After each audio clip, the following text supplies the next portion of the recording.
Hi guys, Dadger here. I've had a few questions on how I make molds for foam casting bases, so I figured I would just show you how I do it in Nomad Sculpt. It's not too difficult, and once you have this basic background, you can do a whole lot with it. So I'm going to start just with a base that I have here in Nomad. This is one that I've sculpted. It's a pine marten. I have a few different objects here.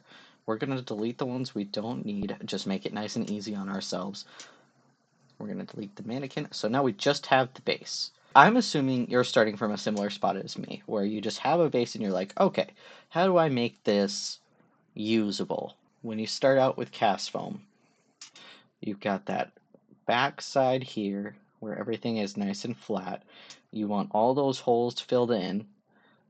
So that's what we're going to do. We're just going to make this as flat as possible on the back. Because I don't know if you noticed, but I like to have my bases come up over the head a little bit more. And then, so I just use the move tool for that. And then I'm going to go ahead and trim it with a square so I can get that nice flat line.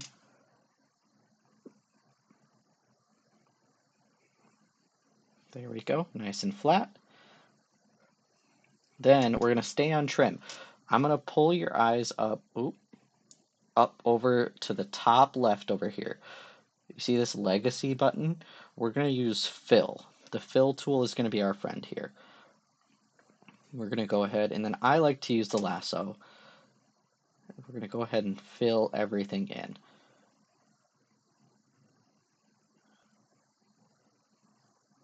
See if that filled it in really nicely. I'm going to redo that because I do want to explain something to you real quick. The closer you can get to these holes, the better. Because I'll show you once I have this filled in here. It'll create less distortion in your model. You see how it went exactly where I told it to go?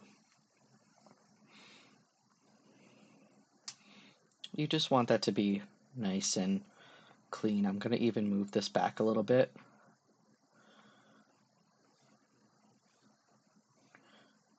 Go and increase it. I'm going to remesh it real quick.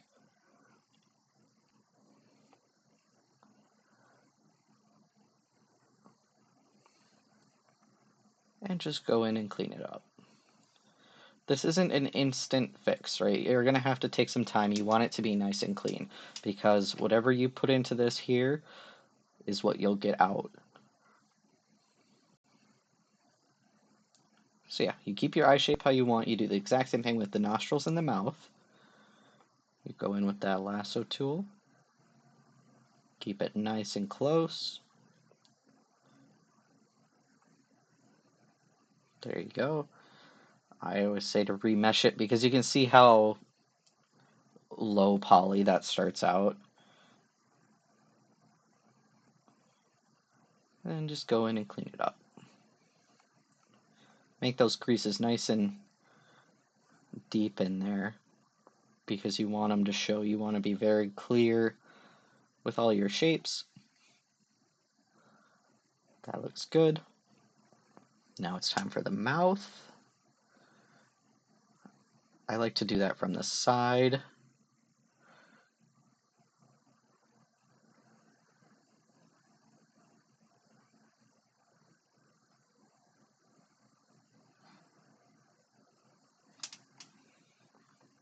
Now what did I do here?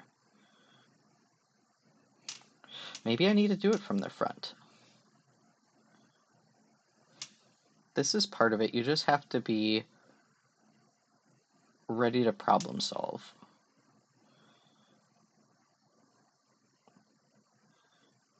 Because every once in a while, you forget that you have to do it in a certain way. Yeah, there we go. You have to do it from the front. You can't do it from the side. Yeah, because I forgot. You can't have any open areas. If you leave any open bits, it won't fill it. Okay, now that we remeshed that, you can see some areas where it didn't fill in all the way. You just use that fill tool and you just keep trying.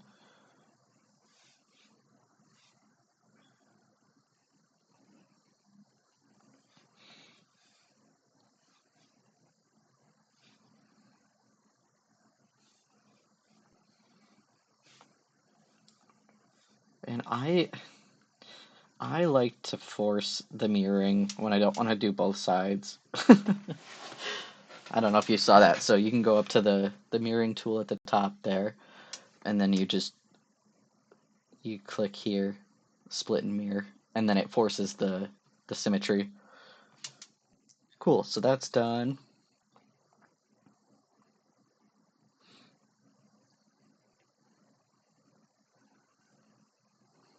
And you just go in, like I said, and you just clean it up.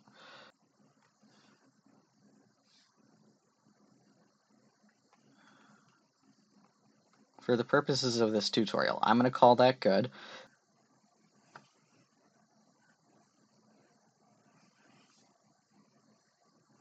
Okay, now we're masking it here. You want to have that front-facing vertex on. And be pretty nitpicky here. You're going to want to check inside your model and make sure there's not a whole bunch of masked areas inside of there, because that will make it much harder for you to clean up after we extract it. See how there's some in there? We want to go in and unmask that and spend some time being pretty nitpicky with it.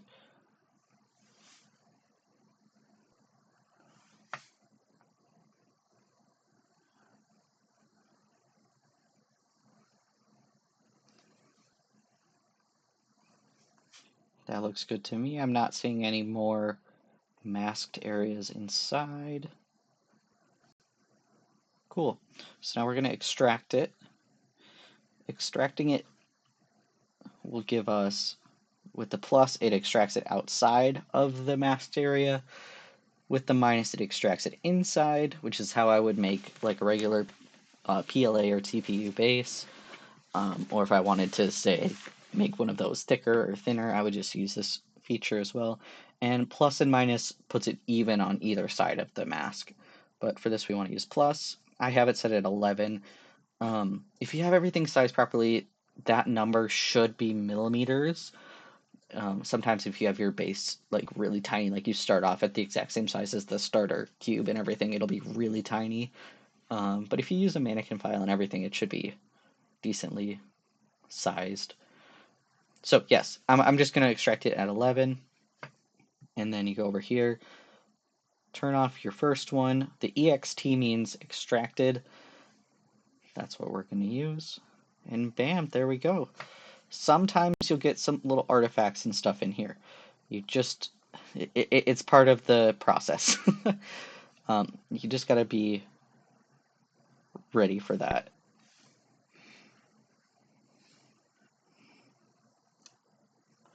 So I'm just going to mask as much as I can around those artifacts. You don't want to mask the artifacts, so make sure you aren't hitting them.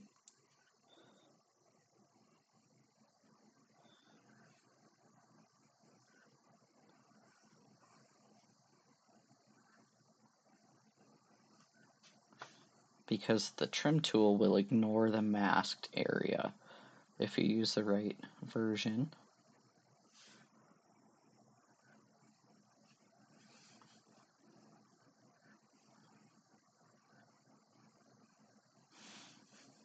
All right, when you're on trim, you want to make sure you're going to legacy, because it will ignore the masked area and just trim out.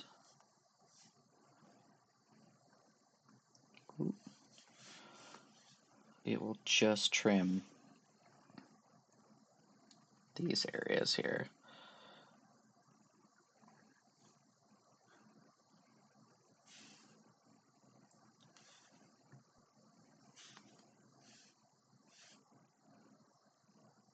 Sometimes you can make them disappear if you smooth them out.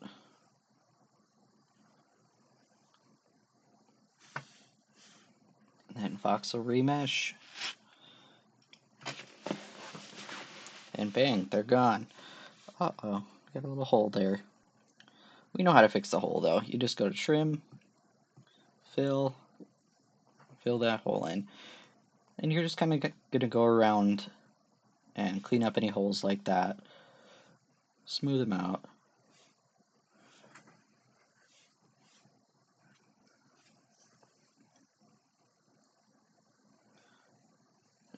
And what I did there was I filled in the hole with inflate and then voxel remesh, smooth it back out.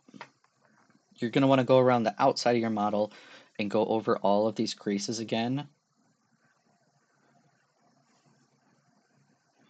because that will make them nice and sharp on the inside of your model, because it presses those polygons in. You could also go from the inside of your model and use the invert and make them nice and sharp that way. And do you see how the lines are kind of wiggly around the mouth here? We're going to just smooth it out.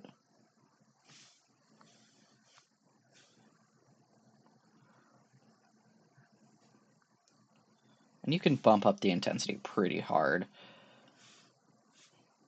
Don't be afraid to remesh. It's what it's there for.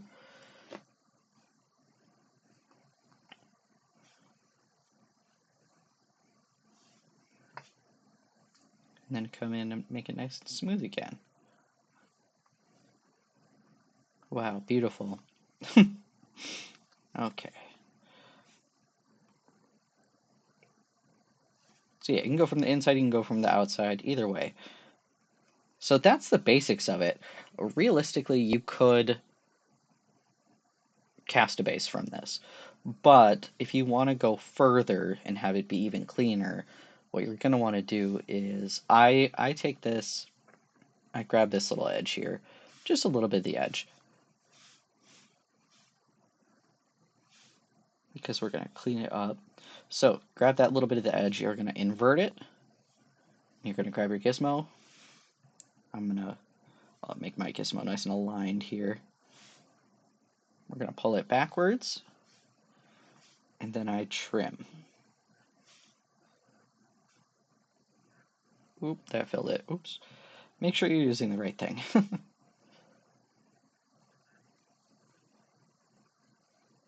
There we go. See, that made a nice clean edge, and you didn't have to worry about losing length on there. Because if you're not masking and pulling it back, you'll just continue to lose length as you try and do that. Next steps for making a really nice, clean version of this would be to take your split tool and you're going to split it. Basically just chop it as best in half as you can.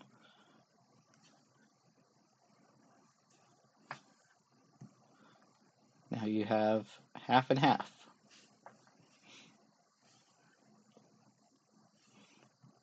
A lot of makers prefer to have it split like that, so then you can just take the mold apart when it's all done. Pretty simple. Once you know that masking trick, it's all uphill from there. Or downhill? It's all downhill from there? I don't know. Whichever one. Other people like it when I make a backing plate. I could show you the backing plate, that's pretty easy. So I'm just making that cube super huge, flattening it out.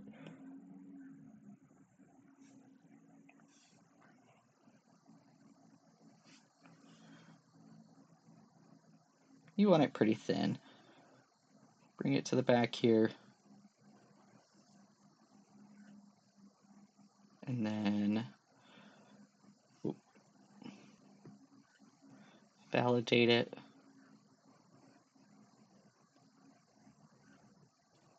Make clones.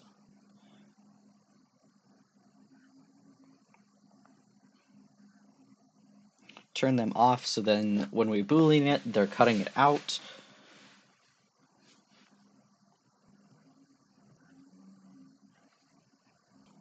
See how it cut it nice out for us? That's what you want.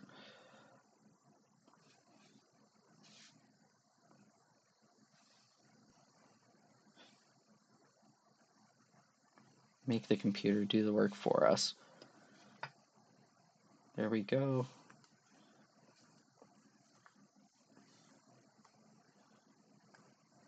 Not really sure what's going on with these down here. Just clean it up with a remesh. Easy peasy. Okay, now turn these back on. Pull this back. If you think about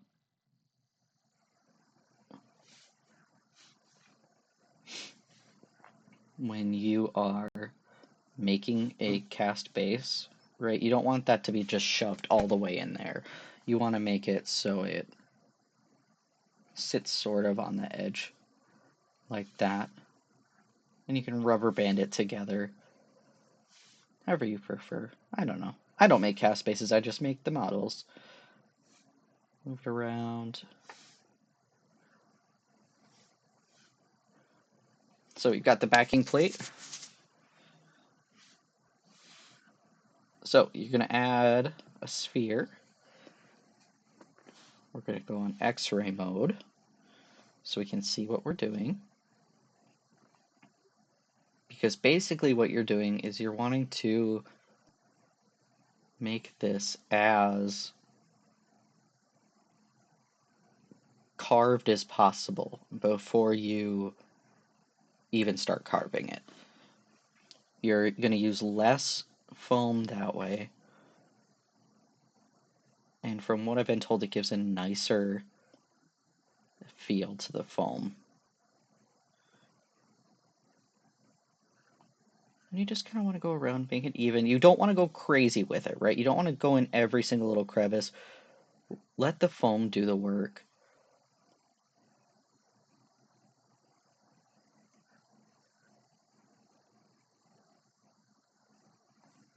And you see how we got a sort of shape there? That looks like the base. Try not to have any giant overhangs or ridges, because that'll make it hard for you to get it all out. But then what we do is you trim.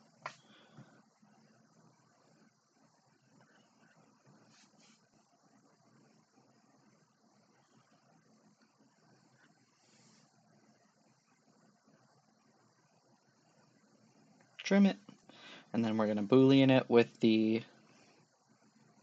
box. Make him one guy.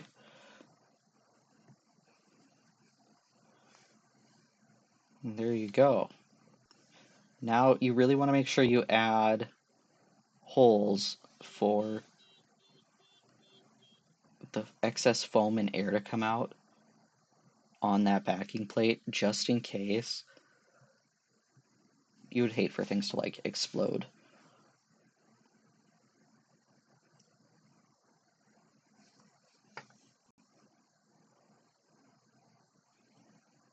And this is up to maker's preference, right? Like I'm not sure. You do what makes you happy.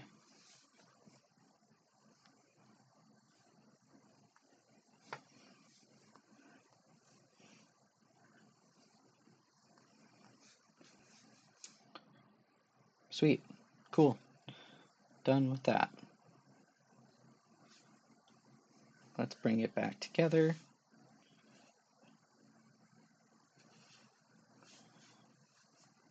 Beautiful. And like I said, you can add the registration marks by, not a cylinder, I would like a cube, please.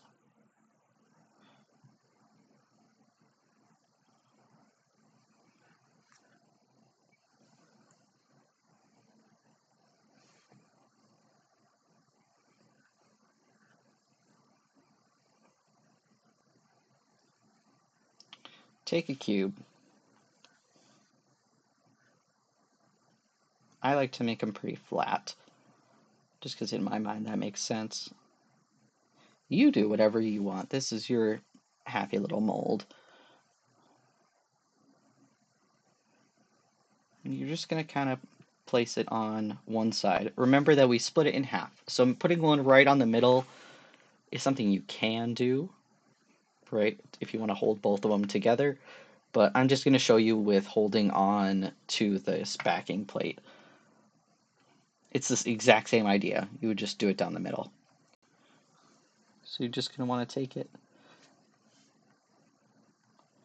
bring it right to the edge. You can put it on X-ray to see how far in you're going, because you want it to be inside the model, but not too far, because then it'll when it booleans, it'll cause you problems.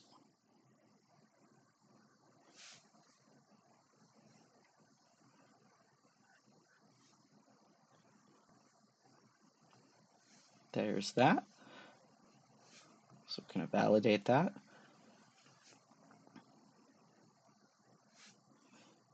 And then you're going to clone it.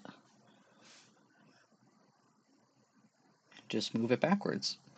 So it's pressed up against that first one, but then will be Boolean to the second. So we're going to Boolean those.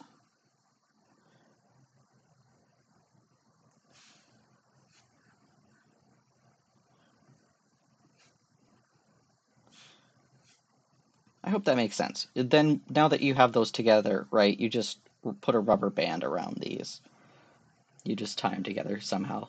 I guess rubber band might not be exactly what you use, but it's just to hold them together, right? You would do the same thing if you wanted these holding the nose together or holding it together up here. It's that exact same thing. And you could put like I did before, I did it like half a sphere. You could put half a sphere coming out of one side and then a hole in the other so it fits in together nicely. It's fully up to you, but that's really the basics of it. I hope this tutorial helped you. If you have any questions, I might be able to help. I really just know Nomad. I don't really know how to do the foam part of the base making, so you're better off asking a maker who does do that. I can just help with the model side of things. But thanks.